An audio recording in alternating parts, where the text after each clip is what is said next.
ആ ശരി, ഞാൻ പെട്ടെന്ന് തന്നെ ശരിയാക്കിയിട്ട് അങ്ങോട്ടേക്ക് വിളിക്കാം. ശരി, ഓക്കെ. ദിശ, അമ്മ ഹോസ്പിറ്റലിൽ അഡ്മിറ്റ് ആയിട്ടുള്ളത്. അതൊരു പുതിയ കാര്യമൊന്നുമല്ലല്ലോ. അല്ല, നിങ്ങൾ നമുക്ക് ഇത് തന്നെയാ പണി? പരിഹസിച്ച് സംസാരിക്കണ്ട. അമ്മേൻ്റെ കൂടെ ജീവിച്ചിട്ട് മതിയാവാത്ത എന്നാ നിസ്സാര കാരണങ്ങൾ പറഞ്ഞിട്ട് വീട് മാറ്റി താമസിപ്പിച്ചത് നീയാ. അത് നീ മറക്കണ്ട. നിങ്ങൾ ഞാൻ 100 പ്രാവശ്യം പറ്റില്ല അമ്മേന്റെ കാര്യങ്ങൾ എന്നോടൊന്നും പറയരുതെന്ന്. കുറച്ച് കേഷ് അത്യാവശ്യമായിട്ട് വേണേനോ, എൻ്റെ കയ്യിലില്ല. തൽക്കാലത്തേക്ക് നിന്റെ കയ്യിലെ മാലയോ വളയോ എന്നൊക്കെ തന്നു കഴിഞ്ഞാലേ ഞാൻ അടുത്ത മാസം തന്നെ എടുത്തു തരാം. എനക്ക് അപ്പളേ തോന്നീനി.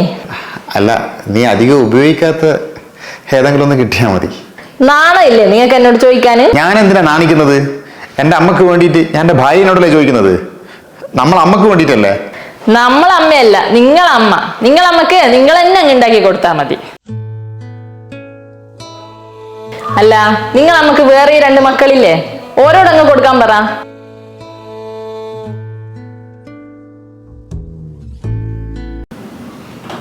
സുമേഷ് ചേട്ടാ, അച്ഛന് ഹോസ്പിറ്റലിലാന്ന് പറഞ്ഞ അമ്മ വിളിച്ചിനേനു. ഓപ്പറേഷൻ വേണമെന്നാ പോലും പറയുന്നത്. അതിനിപ്പോ ഞാനിപ്പോ എന്താ ചെയ്യാ? എൻ്റെ അച്ഛനല്ലല്ലോ, നിന്റെ അച്ഛനല്ലേ. സുമേഷ് ചേട്ടാ, തമാശ പറയേണ്ട സമയമല്ലേ ഇത്. പെട്ടെന്ന് തന്നെ കുറച്ച് പൈസ അയച്ചു കൊടുക്കാൻ പറഞ്ഞിട്ടുണ്ട്. എൻ്റെ അടുത്ത് പൈസ ഒന്നും ഇല്ലാന്ന് സുമേഷ് ചേട്ടൻ അറിയാലോ. എൻ്റെ അടുത്ത് പൈസ ഒന്നും ഇല്ലടോ. നീ ഒരു കാര്യം ചെയ്യ്, നിന്റെ സ്വർണ്ണമൊക്കെ നീ നിന്റെ ആങ്ങൾക്ക് ബിസിനസ് നടത്താൻ കൊടുത്തതല്ലേ, ഓനോടൊന്ന് വിളിച്ചു പറ, ഓൻ കൊടുത്തോളൂ.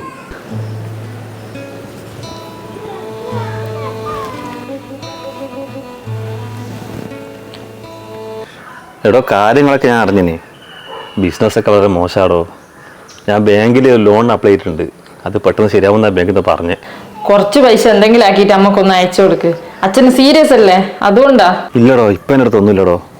ഇനി തൽക്കാലം ഒരു കാര്യം ചെയ്യ്, ഞാൻ സുമേഷിൻ്റെ അടുത്ത് വാങ്ങിക്കൊടുക്ക്, ഞാൻ പിന്നെ തന്നോളാം.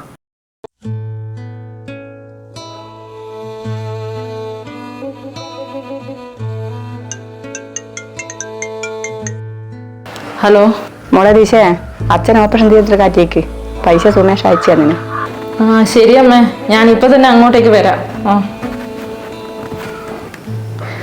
സുമേഷ് ചേട്ടാ, അമ്മ വിളിച്ചിരുന്നു, കാര്യങ്ങളെല്ലാം പറഞ്ഞു. മനഃപൂർവ്വം കണ്ണടച്ചിട്ട് കാണാത്ത പോലെ നിൽക്കാൻ എനക്കറിഞ്ഞൂടാ. ഞാൻ എൻ്റെ അച്ഛനും അമ്മേനെയും കാണുന്ന പോലെ തന്നെയാ നിന്റെ അച്ഛനും അമ്മേനെയും കാണുന്ന.